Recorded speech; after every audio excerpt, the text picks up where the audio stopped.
Bien, entonces, en esta segunda sesión que tenemos, conmigo corresponde pues saber las enfermedades pulmonares, ¿no? De las cuales tenemos acá dos grandes grupos. Ya ustedes cuando lleven neumología van a poder entender mejor estas patologías pulmonares. Y adicionalmente el tromboembolismo pulmonar, que como ya les había hecho mención, siempre he considerado un tema muy importante, y más aún pues ahora con esta situación de pandemia que estamos y que a la luz de las primeras necropsias que se realizó y que permitió justamente un primer momento en los países donde se encontró asociado un gran índice de mortalidad justamente a tromboembolismo, ¿no? Lo cual, como también les había hecho mención, pues no se puede compartir pues una receta única con todo el mundo. Cada país maneja sus propias comorbilidades, ¿no es cierto? Entonces es como pensar que las enfermedades de Perú pues se van a ver en México o en Argentina en forma similar. Y ya todos sabemos que no es así, ¿no es cierto? Cada país tiene sus propias manifestaciones, sus propias reacciones, y que está de la mano pues, justamente por el hecho de que el ser humano pues es un ser biopsicosocial, ¿no? Entonces está muy relacionado con su ambiente y lo otro es el hecho de la relación que hay entre el agente agresor y el organismo también. Bien, entonces, cuando nosotros hablamos de las patologías pulmonares, tendremos que hacer primero una reseña de lo que es pues el sistema respiratorio. Acuérdense ustedes que desde que empieza la trama respiratoria, que nos permite estar en contacto con el medio exterior y que justamente a partir de este medio, pues, podemos inhalar el oxígeno que después, pues, será perfundido hacia la sangre para que pueda llegar ese oxígeno a la vez intercambiado por CO2 como material de desecho y se puede realizar, pues, una de las funciones que es la de oxigenar todos los tejidos. Entonces, recordará usted por histología que hay dos sistemas, ¿no? El sistema de conducción y el sistema, un leve sistema de transición, a veces no considerado por los autores, y la vía respiratoria, ¿no? Entonces, tenemos nosotros ya bajando un poco tenemos el árbol bronquial, donde vamos a encontrar conductos respiratorios extrapulmonares y conductos respiratorios intrapulmonares. Los conductos respiratorios extrapulmonares vamos a tener ahí que después de la carina, ¿no? De la carina, la tráquea se dividen en bronquios principales, ¿no es cierto? Son los bronquios primarios extrapulmonares. Cada uno de ellos con una inclinación propia, dependiendo sea el pulmón derecho o el pulmón izquierdo, ¿no es cierto? El pulmón derecho ya sabemos nosotros que por su disposición, por la presencia de tres lóbulos, este se encuentra un poco más inclinado, ¿no es cierto? Mientras que el pulmón izquierdo, pues debido a la localización del corazón, este se encuentra un tanto más perpendicular, digamos, del origen del bronquio. De tal forma que cuando ya estén ustedes en la emergencia, por ejemplo, y vean sobre todo unos pequeñines, ¿no? Problemas de cuerpos extraños porque se tragaron una moneda, porque se tragaron una bolita por ahí, una alberjita, una lentejita, van a ver que la mayoría de las veces, estos van a terminar hacia los bronquios hechos. Por la disposición anatómica que ya les hice mención. Entonces tenemos acá en cada pulmón vamos a tener nosotros los lóbulos pulmonares, ¿no es cierto?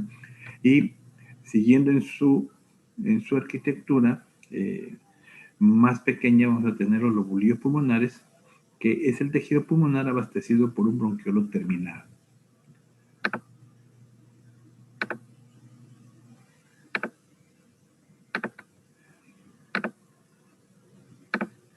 ¿Qué viene a ser una sigma pulmonar? Es el tejido pulmonar abastecido por un bronquiolo respiratorio. ¿Ya? Entonces la diferencia entre un lobulillo pulmonar, que es el tejido pulmonar abastecido por un bronquiolo respiratorio, en el cual todavía encontramos epitelio simple cilíndrico, ¿cierto? Mientras que en el aceno pulmonar es el tejido pulmonar abastecido por un bronquiolo respiratorio, ¿ya? en el cual ya vamos a tener aquí más bien un epitelio tipo cúbico tornándose hacia plano, que es lo que encontramos tanto en los sacos alveolares como en los alveolos. Entonces, en los lóbulos pulmonares encontramos otros los asinos pulmonares que se distribuyen, que es la unidad fundamental pues, ahora de los pulmones, ¿no? Antes, imagínense, cuando había alguna cirugía, se hacía, vamos a suponer, se encontraba lesión en el pulmón derecho. ¿Cuál era la cirugía que se hacía? Sacar todo el pulmón.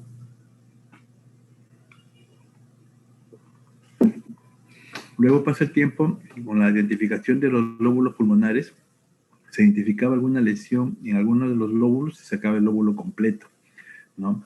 Pero hoy en día ustedes saben pues que con la segmentación solamente se tocan los signos que están comprometidos, ¿no? Los signos que están comprometidos y de ahí que haya un mejor pronóstico y un mejor tratamiento para los pacientes. En un asino pulmonar, entonces, ¿qué vamos a encontrar? Vamos a encontrar aquí la unidad o la continuidad que hay, ¿no? Entre los bronquiolos respiratorios, los conductos alveolares, sacos alveolares y alveolos. Entonces, cuando nosotros hablamos de las patologías pulmonares, como les dije, se dividen en dos grandes grupos, una enfermedad obstructiva y una enfermedad restrictiva, ¿no? Las neuropatías difusas se pueden clasificar en estas dos grandes categorías.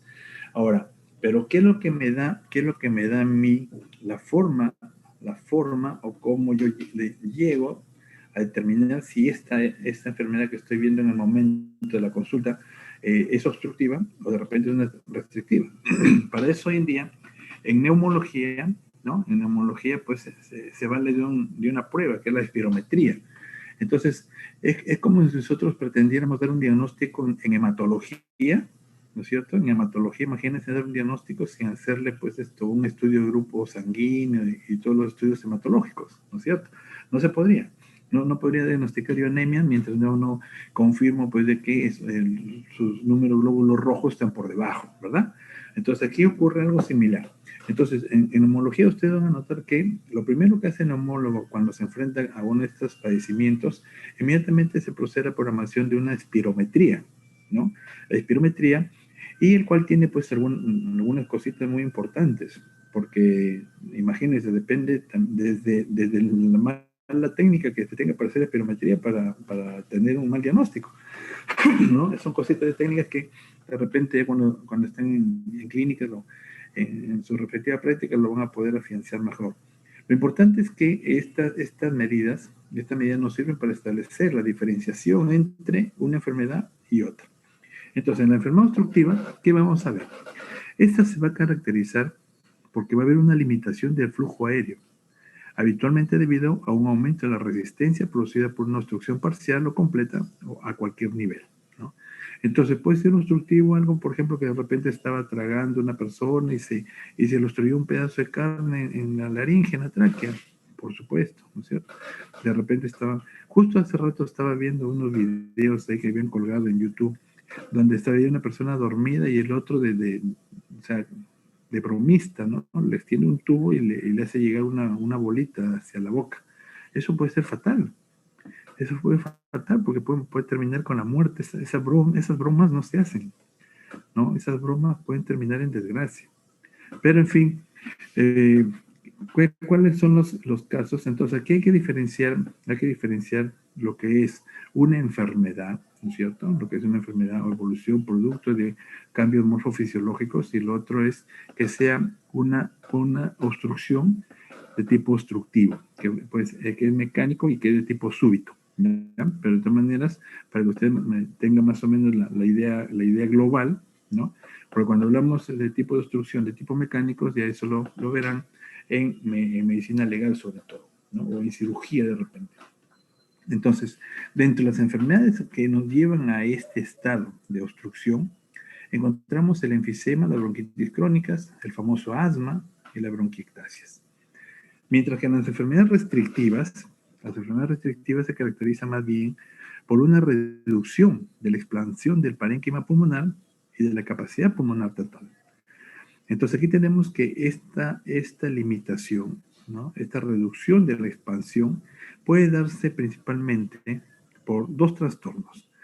Por trastorno de la pared torácica o por neumopatías intersticiales agudas o crónicas. Intersticial, ¿a qué se refiere? A todo lo que está rodeando cada una de las unidades respiratorias, ¿cierto? Alrededor de los alveolos, alrededor de las fosas alveolares. Entonces, nuestro trastorno de la pared torácica, con pulmones normales, puede, por ejemplo, presentarse en situaciones de obesidad grave, ¿no? Obesidad mórbida, en enfermedades de la pleura, de repente infecciosa, de repente tipo fibrosa, de repente neoplasias, o trastornos neuromusculares, como el síndrome de Guillain-Barré, como la esclerodermia múltiple, por ejemplo, ¿no? Entonces son cosas que pueden ir afectando todas esas áreas. En las neumopatías intersticiales agudas o crónicas, en cambio vamos a ver que en la enfermedad restrictiva aguda clásica va a ser el síndrome de distrés respiratorio agudo. Y entre las enfermedades restrictivas crónicas se va a encontrar las neumoconiosis, es decir, las enfermedades ocupacionales, la fibrosis intersticial de teoría desconocida, ¿no? Y la mayoría de las enfermedades infiltrantes, por ejemplo, la sarcoidosis también, ¿no? Que son enfermedades de todo tipo metabólico.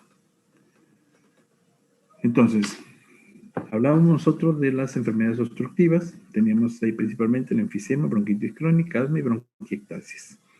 El enfisema, por definición, se dice que es un padecimiento morfológico que va a afectar al asino, ¿no? Es una enfermedad pulmonar obstructiva crónica, como se puede observar en la enfermedad pulmonar, en el famoso EPOC, ¿no? Enfermedad pulmonar obstructiva crónica. Puede deberse a bronquitis crónica, que se define como datos clínicos. Con datos clínicos se va a definir aquí, se ve la evolución del paciente, y que vemos que, como su mismo nombre lo dice, crónica, se va a ver una evolución del paciente. En el asma, como ven a ver ahí el cuadro, que aquí lo vamos a detallar, y la bronquiectasis. En el asma, por ejemplo, ustedes bien saben, se va observando un daño duradero, ¿no? Por ejemplo, en pacientes de adultos con antecedentes de asma o de problemas bronquiales de niños, pueden progresar ostensiblemente hacia ese cuadro. Hay enfermedades de las vías respiratorias pequeñas, entonces en el enfisema, ya hemos dicho, hay destrucción de la pared alveolar, porque va a haber una hiperinsuflación. En la bronquitis crónica, vemos aquí una tos productiva, hay inflamación de las vías respiratorias, y en el asma, más bien, se trata de, si bien es cierto, es un padecimiento agudo, ¿no? Tipo crisis, que puede comprometer súbitamente la vida del paciente. Este tipo de padecimiento puede estar relacionado a las reacciones de hipersensibilidad del sistema inmunológico. Tenemos aquí frente a una obstrucción reversible, debido a que a la hiperreactividad de las vías respiratorias, desencadenadas por algunos alérgenos, por algunas infecciones, o cualquier otra injuria que sufra pues la trama bronquial. En el enfisema, vemos acá que se caracteriza por un aumento de tamaño anómalo y permanente de los espacios aéreos distales, bronquiolos terminales, asociados a la destrucción de las paredes, pero sin una fibrosis significativa, ¿no? Nótese ahí, esta es una muestra post-mortem, ¿no? Aquí ya se ha sacado el peto y se está viendo directamente la caja torácica del fallecido. Cuando nosotros nos referimos al enfisema, debemos ver que se clasifican en 4 tipos, ¿no? 4 tipos principales: el centro acinar y el panacinar, que son los más frecuentes, el acinar distal y el enfisema irregular. El centro acinar en realidad produce una obstrucción clínicamente significativa de las vías respiratorias, y el enfisema centroacinar es aproximadamente 20 veces más frecuente que en la enfermedad panacinar. Entonces ahí tenemos nosotros en el otro, ahí vemos un acino normal, y aquí podemos ver la parte afectada, ¿no? La acinar distal, en donde se puede ver aquí los conductos alveolares. Aquí tenemos conducto alveolar con enfisema panacinar, mientras que por acá un enfisema no en la parte distal, sino más antes, que vendría a ser el centro acinar. De ahí su nombre justamente. En el enfisema centroacinar o centrolobular, como se puede ver en el gráfico, se afectan las partes centrales o proximales de los acinos, formados por bronquiolos respiratorios, y donde ya dijimos presenta todavía un epitelio simple cúbico, ¿no? Que los alveolos distales están respetados. En los alveolos ya vamos a encontrar el epitelio simple plano. Las lesiones más frecuentes acá y graves son las que se observan en los lóbulos superiores. La mayoría de las veces este tipo de enfisema se produce como consecuencia del consumo de tabaco en pacientes que no tienen, ojo, que no tienen deficiencia congénita del alfa-1 antitripsina, porque hay otros que sí presentan esta deficiencia y manifiestan su propia enfermedad sin necesidad de estimulación. En el enfisema panlobular, aquí los acinos están dilatados de forma uniforme, desde la zona del bronquiolo respiratorio, ¿no?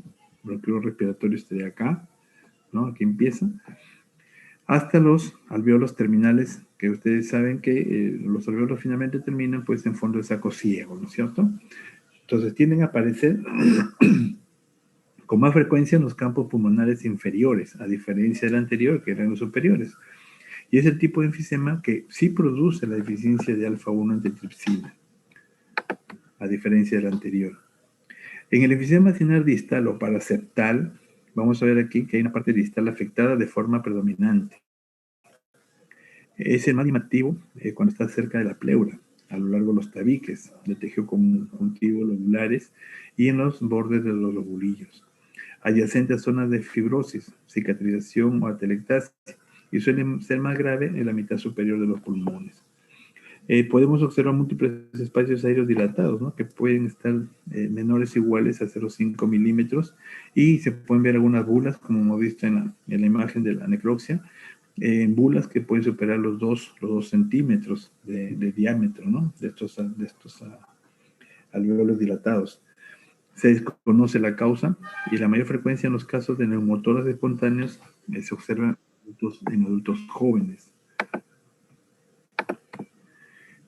Y por último, el enfisema irregular. El enfisema irregular, que como su mismo nombre lo dice, está afectado de forma irregular, ¿no? Se asocia casi invariablemente a cicatrices previas, como las secundarias enfermedades inflamatorias curadas, de repente el antecedente a una bronquitis infecciosa, de repente una tuberculosis, ¿no?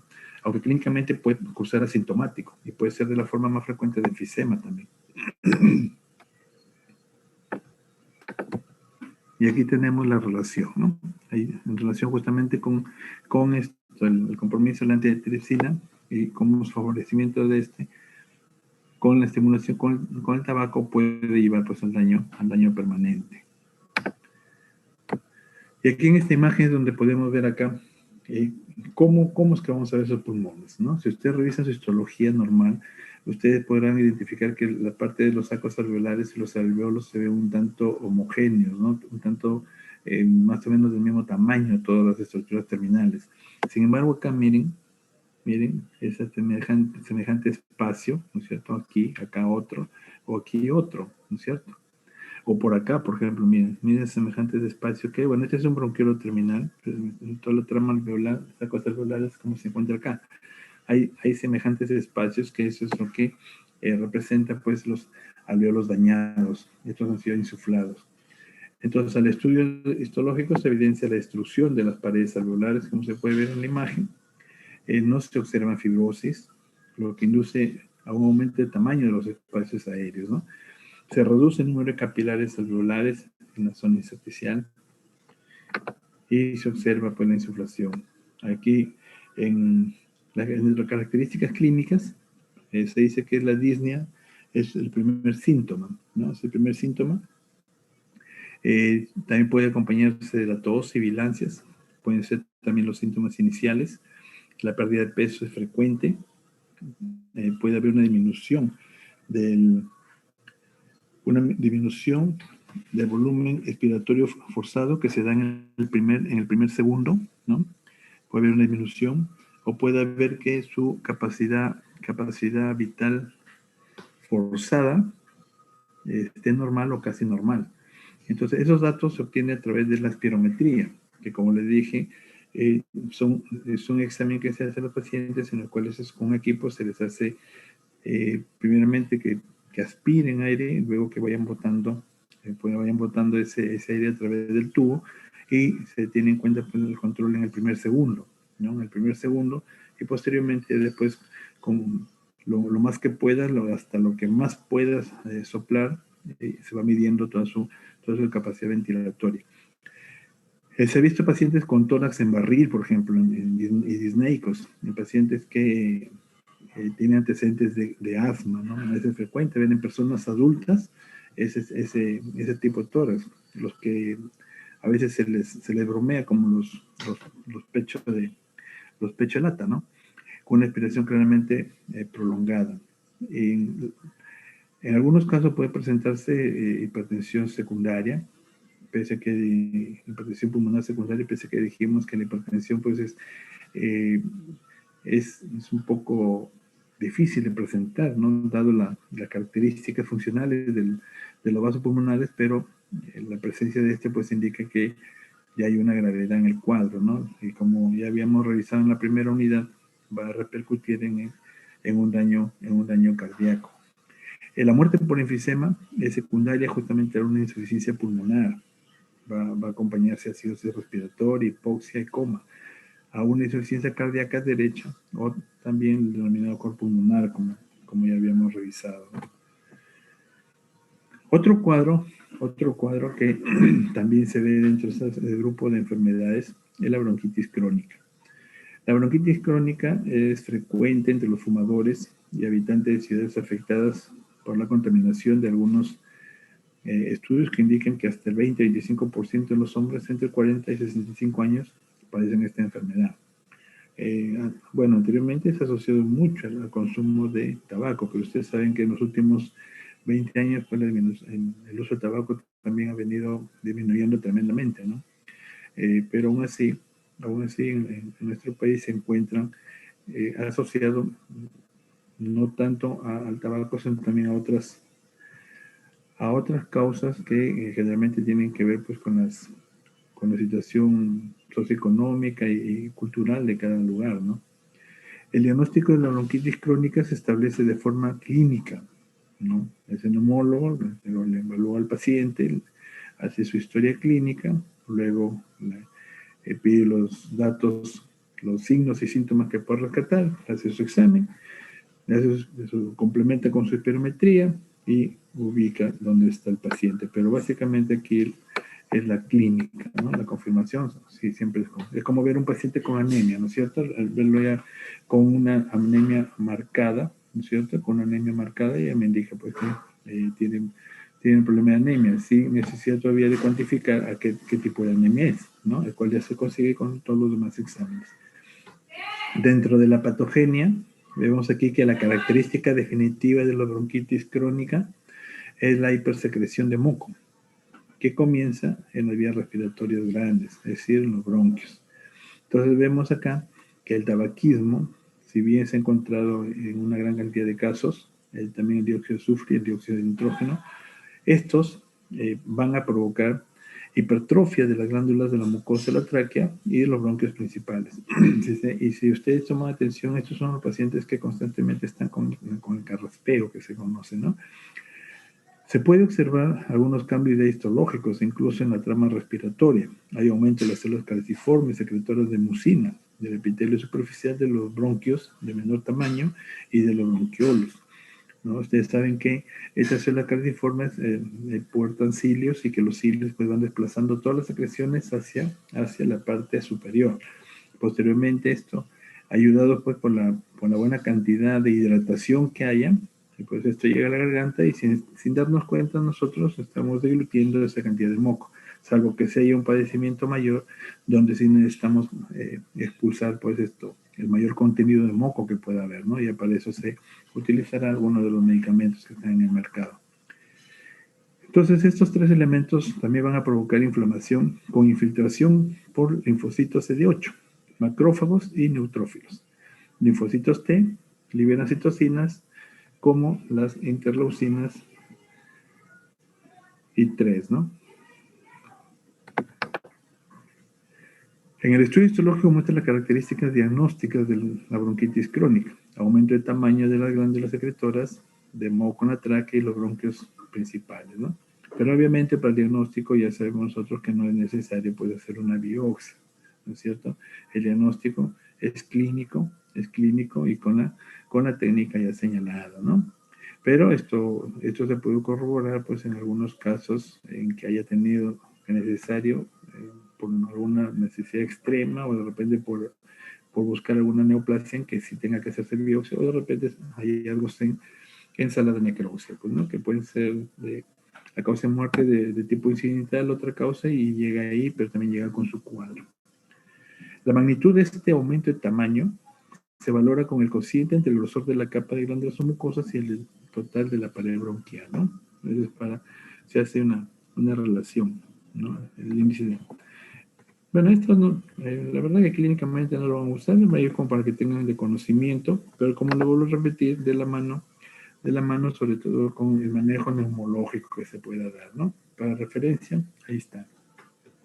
Dentro de las características clínicas, vemos acá que en este caso el paciente, la bronquitis, puede cursar con tos llamativa y producción de esputo, ¿no? Esos son los pacientes que a veces están que se ahogan por la cantidad de moco que pueden presentar. Persiste de forma indefinida sin disfunción ventilatoria. ¿Qué quiere decir eso? Que ustedes hacen el control de su ventilación, ¿no? Se utiliza este aparatito que ahorita se está utilizando para en el dedo, ¿no?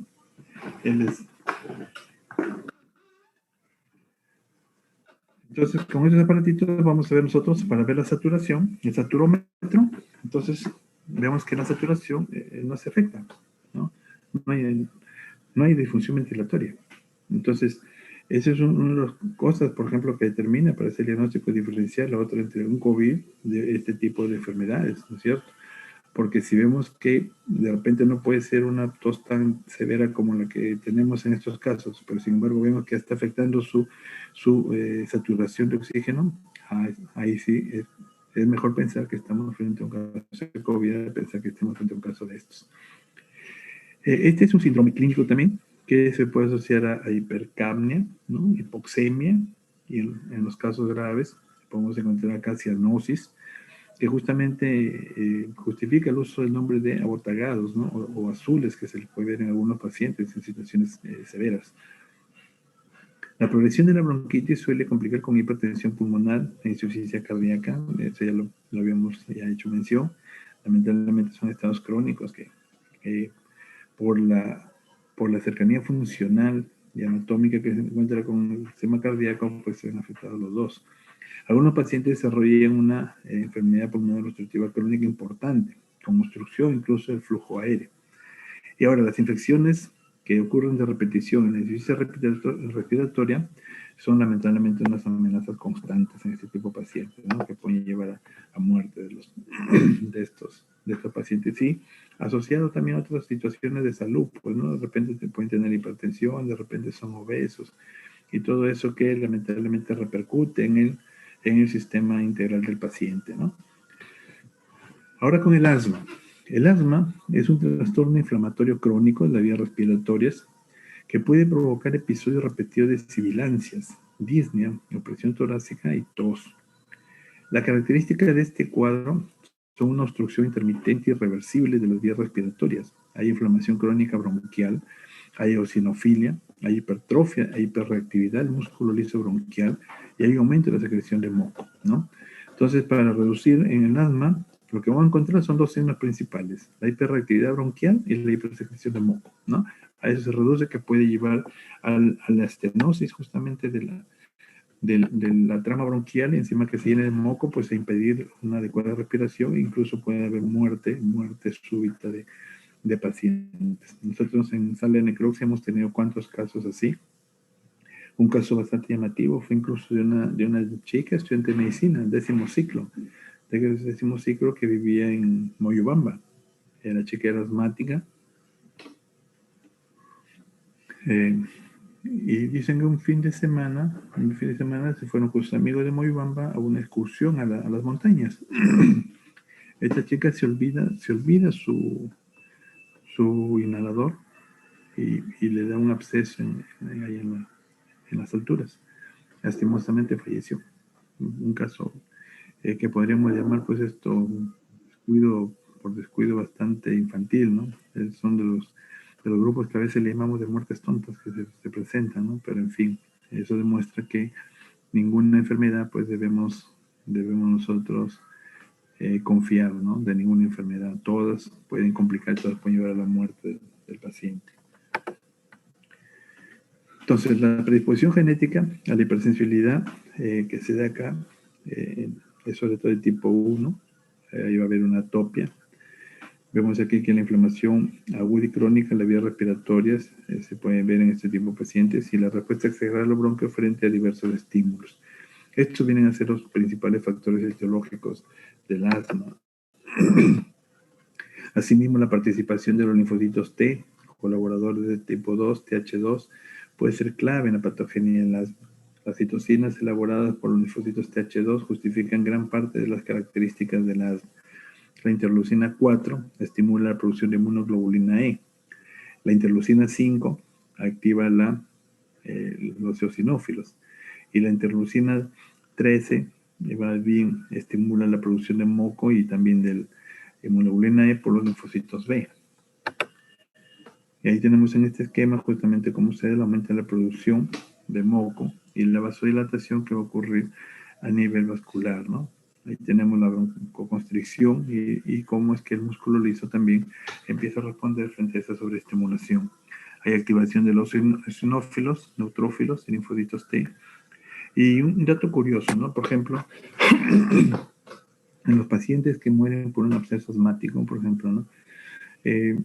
Cuando llega a hacerse algunos exámenes en el hospital, a veces tienen situación grave, lo que se va a encontrar es llamativamente pues inmunoglobulina E, eosinófilos en cantidad, ¿no? Es lo que más se va a encontrar. Y eso nos confirma pues la presencia pues de una reacción prácticamente tipo 8 anafiláctico, ¿no? Que es también donde se puede encontrar esas características, aparte de la histamina, pues también en grandes cantidades, ¿no? Entonces vemos ahí que las células epiteliales se activan, van a producir quimiosinas que facilitan el reclutamiento de más linfocitos, ¿no? Los TH2 y eosinófilos también, eutaxina, y además de otros leucocitos, los que amplifican la reacción inflamatoria. Digamos esto en mayor aumento es lo que se ha podido ver en los últimos casos de COVID, donde se habla de tormenta, de la tormenta inflamatoria, ¿no es cierto? Donde empieza una gran activación del organismo frente a la reacción. Pero ojo, haciendo la diferenciación con el asma es un estado de hipersensibilidad, ojo, ¿ya? Por ahí, por ese caso, puede se confundan. Lo otro puede ser una tormenta inflamatoria, pero estamos hablando de personas, pacientes normales todavía. Entonces, imagínense los diferentes cambios que vamos a encontrar cuando se vea comprometido, por ejemplo, un paciente que desde el punto de vista inmunológico presente un problema de hipersensibilidad o de inmunodeficiencia, ¿no es cierto? Entonces, la respuesta de cada organismo va a ser totalmente distinta dependiendo su estado de salud inmunológico. Entonces, por eso es que, una vez más, como se reitera en medicina, no podemos hablar de enfermedades, sino de enfermos. Y cada enfermo es un caso distinto.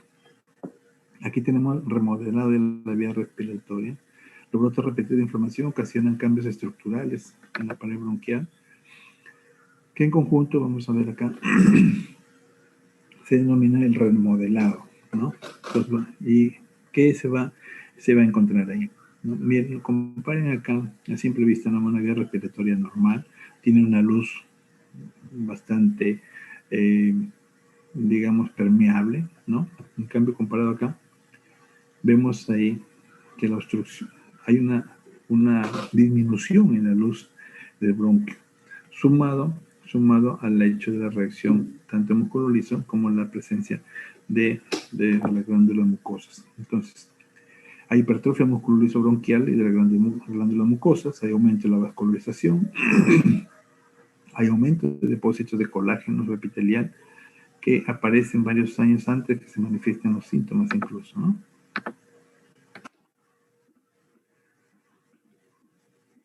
Ahora seguimos con la bronquiectasias. Las bronquiectasias son dilataciones permanentes que ocurren en los bronquios y bronquiolos, producidas por destrucción del músculo y del tejido de soporte elástico, debido asociado a infecciones necrosantes crónicas sobre todo, ¿no? Se dice que no es una enfermedad primaria, sino secundaria a una infección u obstrucción persistente, producida por diversas otras enfermedades. Por ejemplo, una obstrucción bronquial, enfermedades congénitas o hereditarias como fibrosis quística o estado de inmunodeficiencia, como un síndrome de Cartagena, neumonía necrosante o aspirativa, estafilococos aureus o especies de Klebsiella que pueden estar como metidos en este tipo de infecciones, ¿no? Y, por ejemplo, podemos encontrar las infecciones nosocomiales también, donde pueden ser más agresivas pues, que una de tipo comunitario. En la bronquiectasia, dos procesos son cruciales y están entrelazados en la patogenia de la misma, que es la obstrucción e infección crónica persistente. Obstrucción lleva a una infección crónica persistente, esto lleva a un estado de obstrucción y eso favorece situaciones de mayor infección, mayor reinfección y se vuelve un círculo vicioso. Ahí encontramos pues los famosos resfriados mal curados, ¿no es cierto? Los resfriados mal curados que tenemos gente en nuestra población que por el desconocimiento tienden a automedicarse, toman 1 o 2 días de antibióticos, se sienten un poco mejor, dejaron, y lo que estamos logrando es que ese paciente pues sencillamente se vuelva con esos gérmenes se vuelvan resistentes a la utilización del antibiótico para una oportunidad. Luego ya encontramos casos más complicados, ¿no? En el caso activo existe un exudado inflamatorio que puede ser agudo y crónico, intenso, dentro de las paredes de los bronquios y bronquiolos. Y la descamación del epitelio de revestimiento produce en zonas de extensa ulceración. En los casos más crónicos se produce fibrosis de las paredes bronquiales y bronquiolares y fibrosis peribronquiolar. Hablábamos de infección. Hay una flora mixta que incluye estafilococos, estreptococos, neumococos, gérmenes entéricos, bacterias anaerobias, microaerófilas, particularmente en niños, hemófilos influenza y pseudomonas genose, ¿no? En algunos casos la necrosis destruye las paredes bronquiales o bronquiolares, lo que da lugar justamente a la formación de una cavidad del absceso en el que se puede desarrollar incluso situaciones micóticas o bacterianas, ¿no? Como las aspergilomas. Bien, ahora seguimos con el segundo grupo, ¿no? Donde vamos a ver acá, hablar algo de la fibrosis pulmonar. Entonces, cuando nos referimos nosotros a fibrosis pulmonar, también encontramos dos situaciones bien diferenciadas, ¿no? Que es la alveolitis fibrosante criptógena, que es un trastorno pulmonar de etiología desconocida, se caracteriza por fibrosis intersticial, ¿ya? Intersticial, o sea, se encuentra prácticamente en medio del pulmón, ¿ya? Por hacer alguna diferenciación. Mientras que encontramos también la subpleural, que más bien se ubica esto en relación con las pleuras, ¿ya? Entonces se caracteriza por una fibrosis intersticial progresiva bilateral en parches, que en los casos evolucionados provoca pues una hipoxemia grave, en la cual se puede ver clínicamente de cianosis en el paciente, ¿no? Cuando se toma una radiografía, se ve un patrón radiológico característico de una neumonía intersticial usual, ¿no? Y esas son las siglas, neumonía intersticial usual, así se le encuentra, y que se va también acompañado de algunos cambios histológicos que también nos ayudan a identificar desde el punto de vista histológico y radiológico cuando encontramos este tipo de padecimiento. La mayoría de los pacientes tienen de 40 a 70 años en el momento de su inicio. Y vemos aquí que la fibrosis pulmonar idiopática comienza de manera gradual con una disnea de esfuerzo, creciente poco a poco y una tos seca. Generalmente pues pasa inadvertido y generalmente el paciente no le da mayor importancia. Macroscópicamente, ¿qué observamos? Superficies pleurales del pulmón aparecen como empedradas, por retracción justamente de las cicatrices que ha presentado a lo largo de los tabiques interlobulares. La superficie puede mostrar fibrosis, que se reconocen como áreas blancas, firmes, elásticas del parénquima pulmonar, con predominio en lóbulos inferiores y una distribución distintiva en regiones subpleurales y a lo largo de los septos interlobulares. Al microscopio, ¿cómo reconocemos esta neumonía intersticial? Es una fibrosis intersticial en parches, ¿ok? que va a variar de intensidad conforme vaya pasando el tiempo. Las lesiones más tempranas van a contener proliferación fibroblástica exuberante y aparecen como focos fibroblásticos. Con el paso del tiempo, estas áreas se convierten más colagenosas y menos celulares, ¿no? Es típico la coexistencia de lesiones precoces como tardías.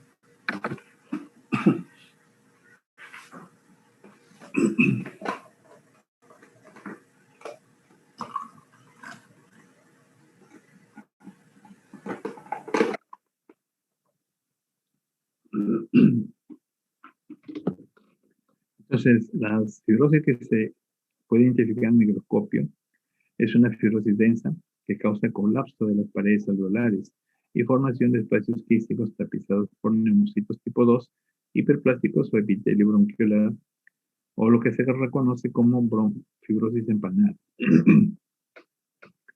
Puede también observarse inflamación leve moderada dentro de las áreas fibrinosas o fibrosas. Podemos encontrar linfocitos con pocas células plasmáticas, neutrófilos, eosinófilos, mastocitos. Puede existir focos de metaplasia escamosa, hiperplasia en músculo liso, y con frecuencia puede encontrarse cambios secundarios de hipertensión pulmonar. Y la otra fibrosis que le decía era la fibrosis pulmonar subpleural, ¿ya? Entonces aquí se puede reconocer una marcada fibrosis y distorsión de la arquitectura con o sin panal de abeja. El microscopio es una distribución predominantemente subpleural y paraseptal, es decir, en círculo. La fibrosis con compromiso pulmonar o en parches tiene la característica que es muy heterogénea, es temporal y espacial. Y vemos acá fibroblastos subepiteliales en las imágenes ya que podemos observar. Entonces ahora tenemos la neumonía intersticial usual o NIU, ¿no?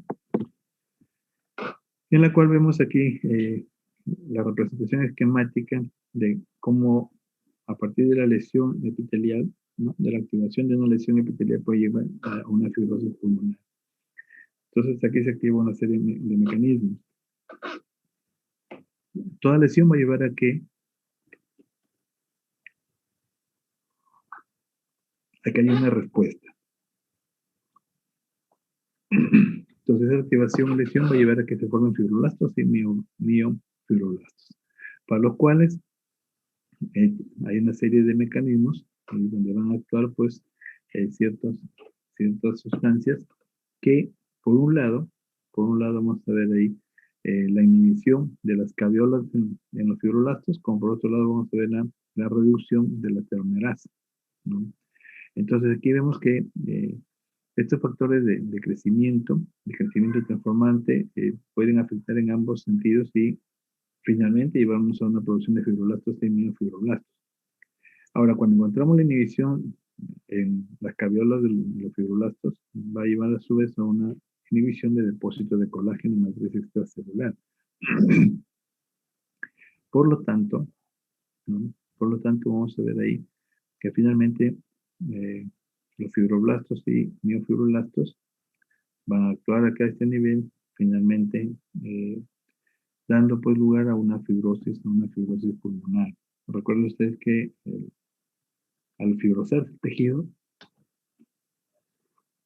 este va a perder su capacidad de distensión. Entonces imagínense el pulmón con áreas pues colapsadas, ¿no? Entonces definitivamente la larga lesión va a ir afectando a todo el pulmón, que debe ser el caso. También tenemos la neumonía intersticial no específica, ¿no? O neumonía intersticial inespecífica, también que se conoce y están las siglas. Muestra unas características histológicas y radiológicas inconfundibles y es importante reconocerla ya que su pronóstico es mucho mejor que la neumonía intersticial usual, ¿no? La neumonía intersticial inespecífica más bien se divide en dos tipos, que es una neumonía celular y una fibrosante. En el tipo celular va a constar básicamente de una inflamación intersticial crónica de intensidad ligera a moderada, que contiene linfocitos y unas cuantas células plasmáticas. mientras que en su variante fibrosante corresponde a una fibrosis intersticial difusa o en parches, sin la heterogeneidad temporal que resulta típica de la neumonía intersticial usual, ¿no? Aquí, por ejemplo, vemos una neumonía intersticial usual donde se ven focos de fibrosis, ¿no? Porque, vemos ahí un foco fibroblástico con fibras de trayectos paralelos y una matriz extracelular mixoide de color azulado, ¿no? Ahí pueden ver esto, pues lo de acá. Entonces, a la izquierda se observa su patrón en panal, que le decía, ¿no? Esta parte. Los pacientes consultan por disnea y todos de varios meses de evolución. Lo clásico es que tengan de 46 a 55 años. Y en la neumonía intersticial inespecífica de patrón celular afecta a personas algo más jóvenes que el patrón fibrosante de la neumonía intersticial usual. En la neumonía organizativa o criptógena, o también denominada bronquiolitis obliterante con neumonía en organización, ¿no? El famoso bono, no es el bono COVID por si acaso, lo que de repente trabajen, es la bronquiolitis obliterante con neumonía en organización. Actualmente se prefiere el término de neumonía organizativa criptógena, ¿no? Porque se pone a relieve la etiología desconocida de esta entidad clínico-patológica. Mientras que en el estudio histológico de neumonía organizativa criptógena se caracteriza por la presencia justamente de tapones polipoideos de un tejido conjuntivo laxo en organización, dentro de los conductos alveolos y con frecuencia hasta en los bronquiolos, ¿no? O sea, hay un gran margen comprometido. Ahora pasamos a algunas de las enfermedades pulmonares de tipo ocupacional, la neumoconiosis, por ejemplo. El término se acuñó en sus orígenes para describir la reacción no neoplásica de los pulmones frente a la inhalación de polvo mineral presente en el lugar del trabajo. La neumoconiosis de polvo mineral casi siempre se produce por exposición en el lugar de trabajo, ¿no? En la actualidad también se incluyen las alteraciones causadas por partículas orgánicas e inorgánicas, aparte de los humos y vapores químicos. Entonces, estos son los tres más frecuentes que se disponen, que se deben a la exposición del polvo, ¿no? Como puede ser el carbono, el sílice y el amianto. Esos son los tres más frecuentes formas de neumoconiosis que se puede presentarse. Aquí tienen un resumen, un cuadro, digamos, de las sustancias y los agentes que más se han visto relacionados con este cuadro. Hoy tiene mucha importancia en realidad en todos los niveles laborales y justamente en todos los trabajos hay el médico ocupacional, ¿no? El médico ocupacional justamente que se encarga de ver no solamente eso, sino también otro tipo de situaciones ocupacionales que pueden estar repercutiendo en el buen desempeño del trabajador. Y ahí no solamente es la exposición a estas sustancias, sino también el hecho de la ergometría, ¿no? Que tiene que ver con la postura del trabajador, o en el caso de ustedes, por ejemplo, como estudiantes, el hecho de que por estar mucho tiempo estando en tal o cual posición, ¿no es cierto? Hoy día que todos estamos condenados a estar sentados prácticamente toda una sesión de horas de clases, pues esto repercute en algunas partes del organismo, ¿no? Obviamente esto es más notorio conforme va avanzando la edad. Entonces, yo recuerdo cuando estaba todavía estudiante, así como usted, escuchaba el síndrome del túnel del carpo, que le da la secretaria, que tanto será, ya que de repente la señora ya está viejita, ¿no? Pero no es así. Hoy en día, nomás, ustedes cuánto tiempo pueden estar con el mouse, ¿no? Con el mouse y sin embargo ya empiezan a presentar molestias en la muñeca, o en el cuello, o en la espalda, ¿no? Entonces, son situaciones que sí hoy en día tienen mayor relevancia dentro de lo que es las organizaciones internacionales de trabajo. Entonces, en la patogenia de la neumoconiosis depende de polvos retenidos en los pulmones y vías respiratorias. Obviamente esto se ha señalado previamente, ¿cierto? Depende del tamaño, la forma y la flotabilidad de las partículas, de la solubilidad y reactividad físico-química de estas partículas y de los posibles efectos adicionales de otros irritantes.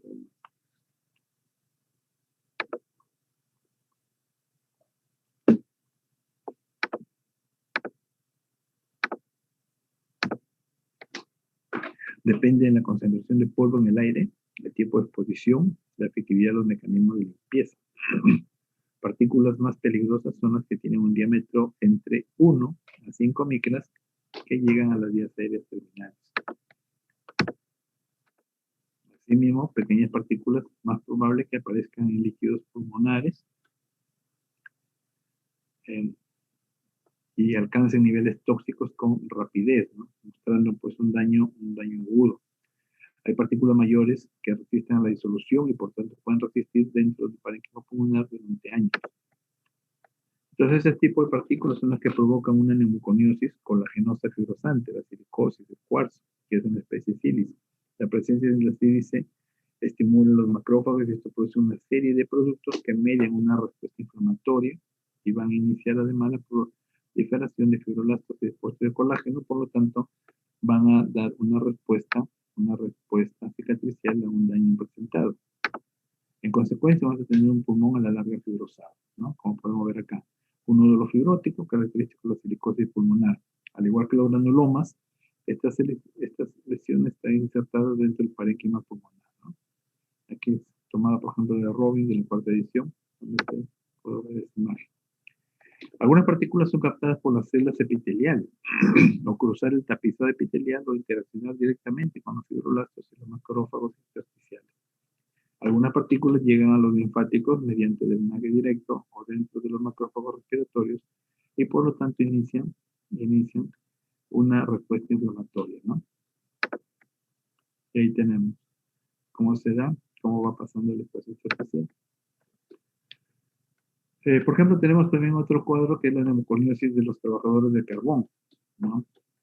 La antrocosis asintomática, neumoconiosis simple con disfunción pulmonar escasa o nula.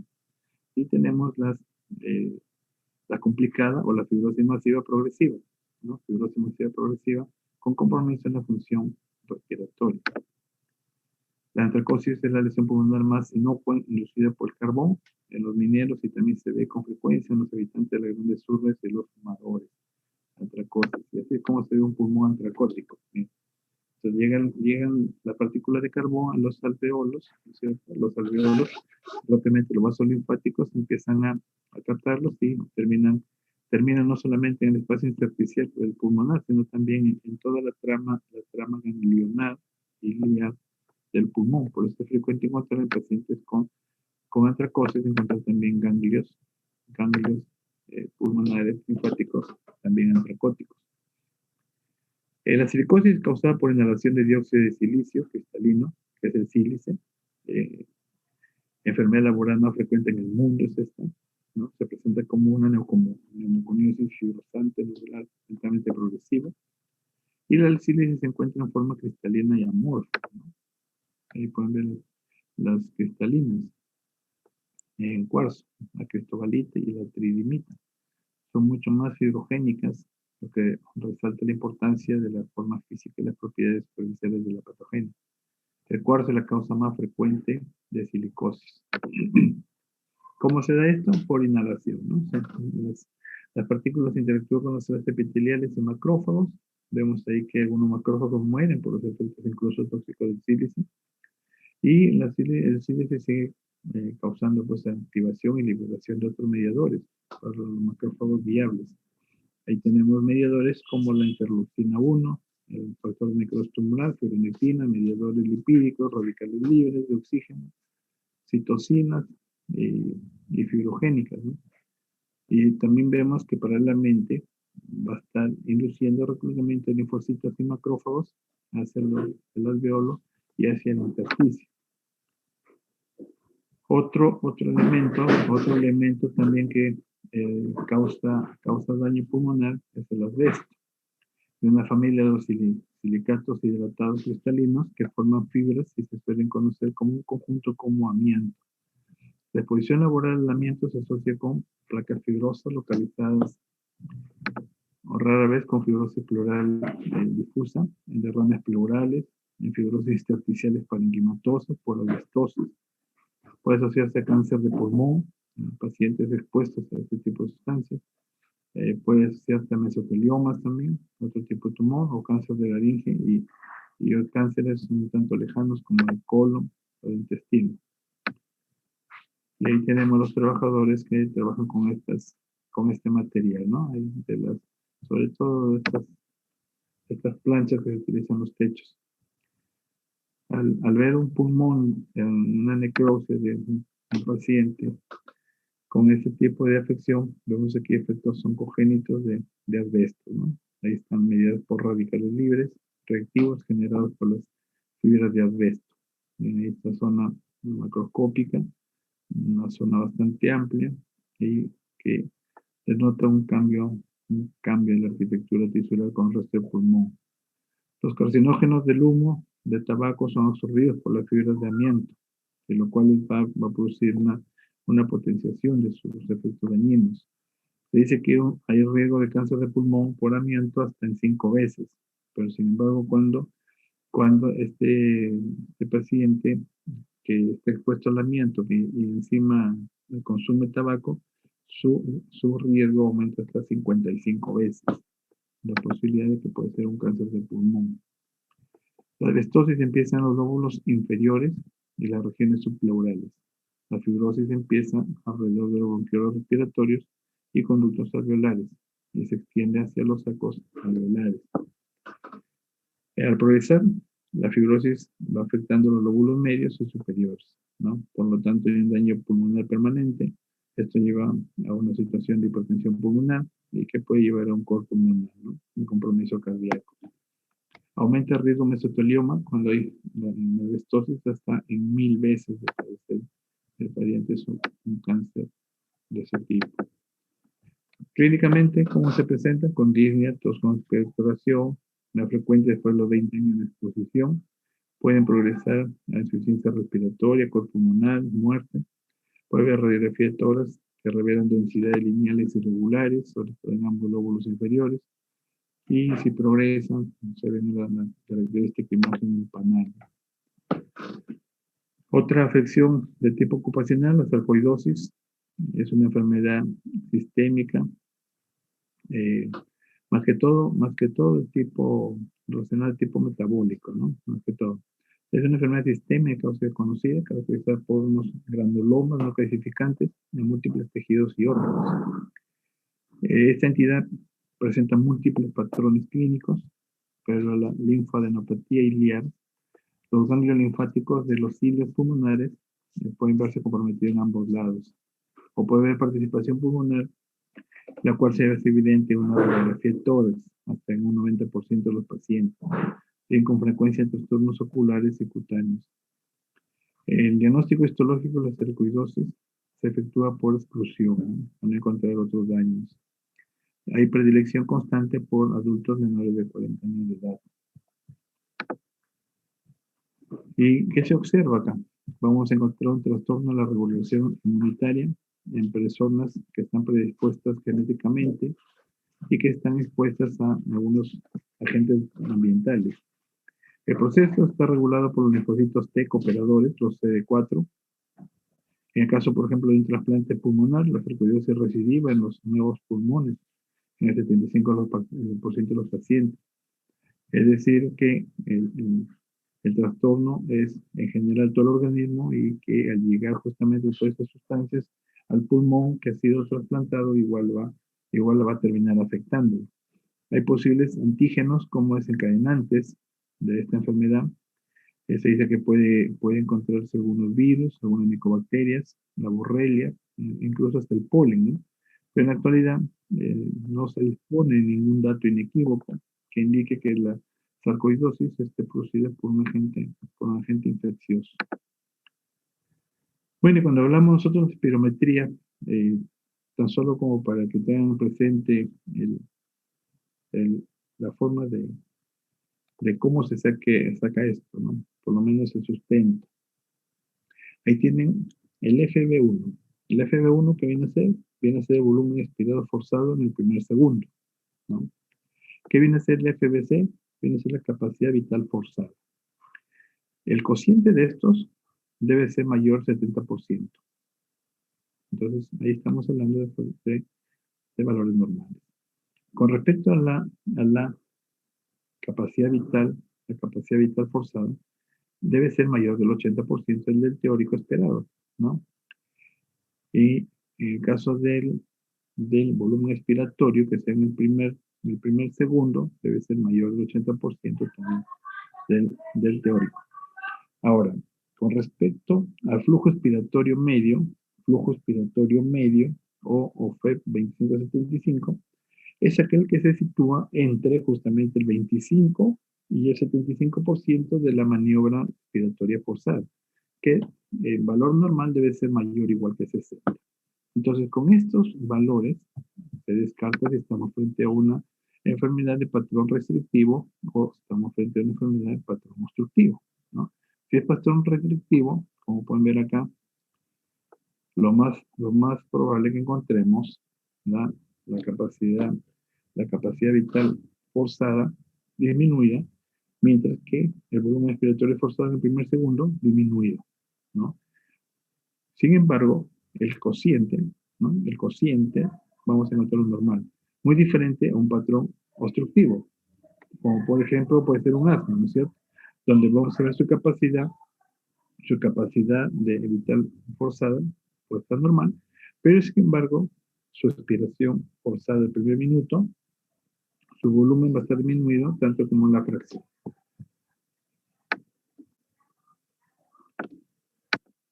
Ahí tenemos algunos patrones ventilatorios, ¿no? Entonces, con esto se define si estamos frente a una enfermedad restrictiva o estamos frente a una enfermedad obstructiva. En las enfermedades restrictivas, entonces, se caracterizan por presentar en espirometría una disminución de la capacidad vital forzada, ¿no? ¿Qué es capacidad? Capacidad vital forzada. Había un error acá. Entonces hay una disminución en la capacidad vital forzada, manteniendo un cociente F1 FBC normal.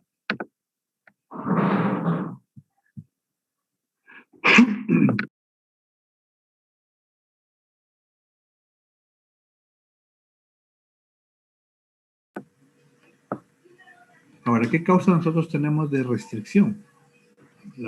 Como primero ya les había mencionado, tiene que ver mucho con la técnica de tomar la prueba de espirometría. De repente una mala realización nos puede dar un diagnóstico equivocado.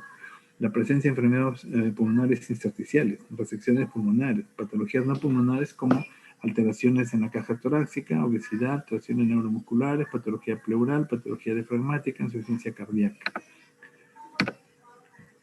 Y esto es lo que se observa en enfermedades intersticiales. Ojo, es en el espacio intersticial, es el espacio que está entre el alveolo, entre las arterias, entre las venas, entre los vasos linfáticos, ¿ya? Espacio que normalmente con microscopía óptica no se ve, pues es cierto, ¿no? Salvo que haya alguna situación patológica para que estos puedan ser visibles. Pero sí fácilmente observable en microscopía electrónica.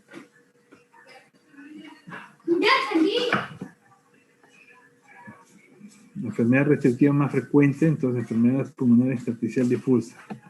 Tenemos la fibrosis pulmonar idiopática, la sarcoidosis, las alveolitis alérgicas extrínsecas y la enfermedad del colágeno.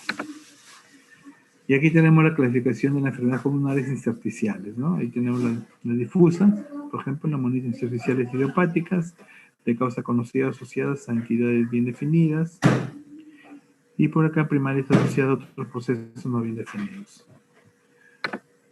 No nos vamos a ocupar de todos, esos verán cuando estén llevando una homología, si es que es parte de alguno de los cursos de medicina en clínica, ¿no? Tenemos otro grupo, la enfermedad del colágeno, en donde encontramos enfermedades que van a verse en otras unidades, ¿no? Como el lupus, por ejemplo, ¿no? Lupus eritematoso sistémico, enfermedades inflamatorias músculo estriado, la artritis reumatoidea, la esclerodermia. Ahora, estas enfermedades del colágeno, ¿qué manifestaciones pulmonares pueden presentar? Pleuritis con o sin derrame, neumonitis lúpicas, fibrosis intersticial, hipertensión pulmonar y hemorragias pulmonares.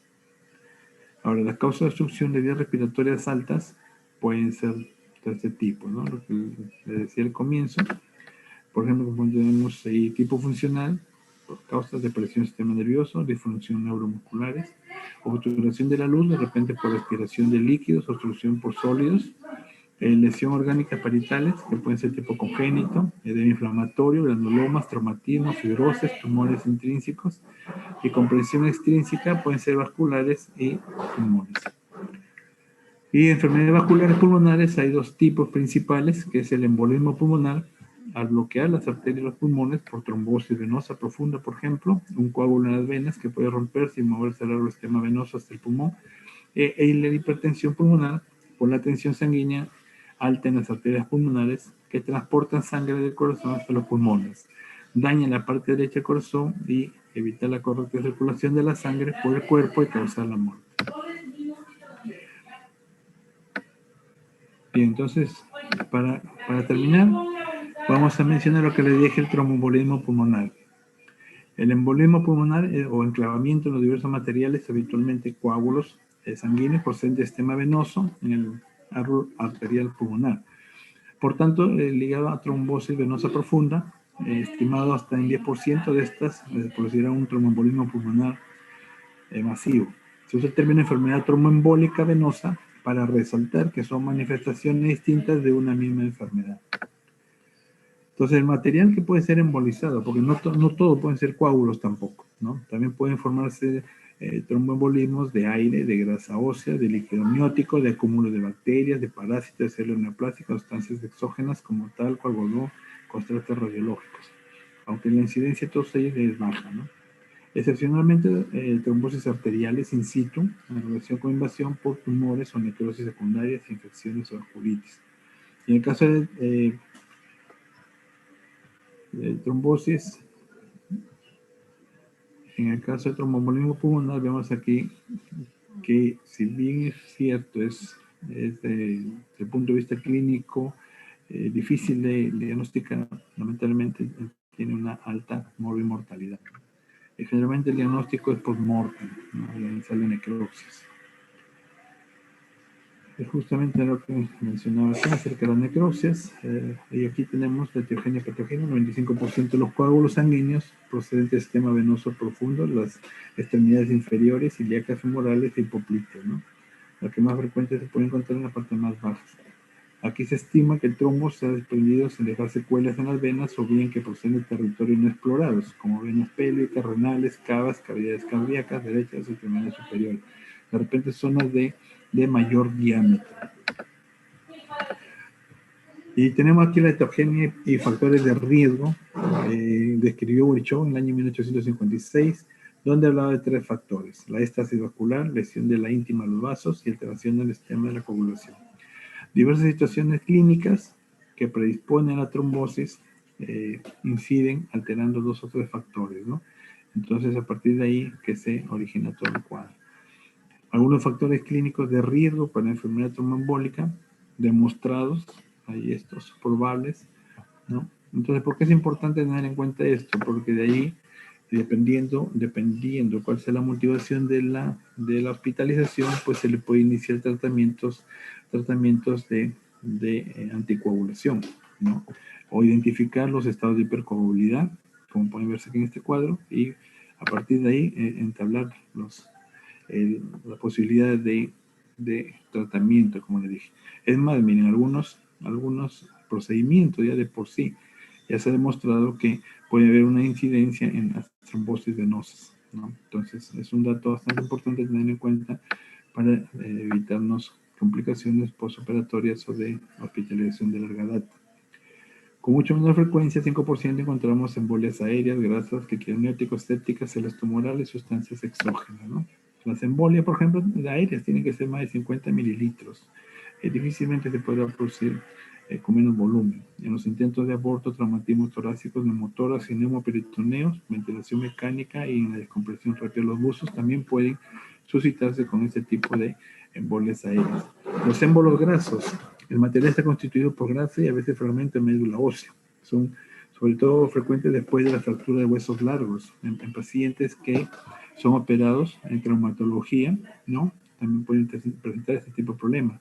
En el caso de producir bypass cardiopulmonar, en quemaduras profundas, trasplantes renales, hemodiálisis, en enfermos neoplásicos, también pueden presentarse este tipo de émbolos grasos. Si es que no obstruyen los pulmones, pueden producir lesiones por obstrucción a nivel central y producir síntomas neurológicos, ¿no? Pueden acompañarse de lesiones petequiales y lipiduria, incluso presencia de lípidos a través de la orina. Los émbolos líquido amniótico, es debido a mezcla del anubo, escamas epiteliales y detritos celulares en pacientes añosas y multíparas, desgarros de miometrio o cervix durante los partos difíciles o en el transcurso de intervenciones obstétricas. Esto lamentablemente tiene una alta morbilidad, ¿no? Acá hemos tenido varios casos de este tipo de compromiso. Durante el embarazo son frecuentes pequeñas embolias de trofoblasto que no llegan a producir manifestaciones clínicas de esto, ¿no? Las embolias sépticas que se producen por acúmulos de bacterias, lo más frecuente es estafilococos, que se desplazan desde una trombofluitis séptica o una endocarditis derecha. Se ven con frecuencia en drogadictos de vía parenteral, aquellos que se inyectan, y en pacientes con catéteres intravenosos permanentes sometidos a hemodiálisis. También es un alto riesgo de infección que tienen estos pacientes. Y tienen que tratarse de elección con antibiótico. Émbolos de células tumorales, pacientes neoplásicos, también que a veces pueden cursar desapercibidos, puede haber lechos vasculares pulmonares en una primera red capilar para la sangre procedente de la mayor parte del cuerpo.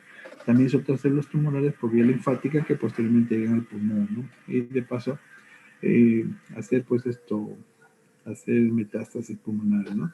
Finalmente hay tumores con tendencia al crecimiento extenso por las grandes venas, sobre todo el carcinoma cerebral renales y mixoma de aurícula derecha, dando lugar a grandes émbolos tumorales y a veces trombosis endovenosa pulmonar profunda. Émbolos sustancias exógenas también se ha visto. Están producidos por talco o fibras de algodón u otras sustancias en pacientes adictos a drogas vía parenteral o a veces por contrastes radiológicos también, ¿no? Como lo han usado para flegografías y angiografías pulmonares. Por eso tener mucho cuidado cuando utilicen algún estudio de contraste. Fisiopatología, entonces depende del compromiso, el tamaño, número y naturaleza de los émbolos, fenómeno de reactividad cardiovascular, situación cardiorrespiratoria previa. Y aquí en este cuadro está en resumen todo lo que es la reacción del émbolo, como es el compromiso con el lecho vascular, la liberación de aminas que se da, para finalmente terminar mediante una hipertensión pulmonar, con un coro pulmonar, o mediante la presencia de espacios muertos, disminución de surfactantes, incremento de permeabilidades, la formación de telectasias, que vayan a alterar finalmente pues el intercambio gaseoso que lleva a una hipoxemia, y por otro lado a la situación de un edema intersticial en donde encontramos situaciones de taquimia e hipocamia. Entonces la sospecha de tromboembolismo pulmonar está basada en datos clínicos. Hay una serie de exploraciones elementales como radioflectores, cardiograma, la analítica. Pero sin embargo, esto, como les comentaba, recién se ha publicado una forma de diagnóstico precoz. Como les decía, hace algunos años, lamentablemente el diagnóstico era por muerte. Incidencia aproximada de síntomas y signos de tromboembolismo pulmonar, disnea, por ejemplo, taquimia, dolor torácico, aprensión, son los que tienen mayor presencia en este tipo de pacientes. Como diagnóstico diferencial, todo dolor torácico y de disnea, depende de la forma clínica y presentación del tromboembolismo pulmonar, de ahí es el diagnóstico diferencial. Y vamos a ver acá imágenes de condensación pulmonar y derrame pleural, ¿no? Forma frecuente de presentación con procesos infecciosos, especialmente si se asocian a neumonías o incluso a empiemas, ¿no? Abscesos pulmonares. Disnea de inicio súbito o dolor torácico con neumotoras, cardiopatía isquémica aguda, taquiarritmias secundarias y las pericarditis. Y en el caso de un tromboembolismo pulmonar masivo, que se presenta como choque cardiogénico, un diagnóstico diferencial con infarto miocardio, disección aórticas, taponamiento cardíaco, obligado a hacer todo eso, ¿no? Y aquí algunas indicaciones de profilaxis que ojalá les sea útil en su práctica clínica. Por lo menos con el tromboembolismo se llegó a ver una luz al final del túnel, ¿no? Así que se está en eso. ¿Listo? ¿Alguna pregunta?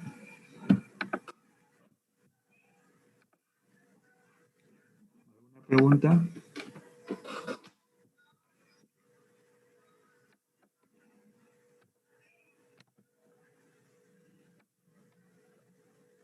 pregunta que tengan.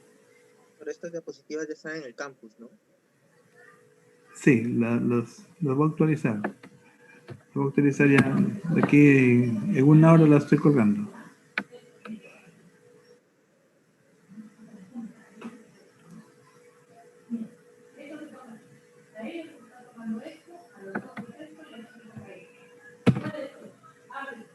Bien, si no hubiera más preguntas, entonces, mañana, entonces, en la práctica a las 6:30.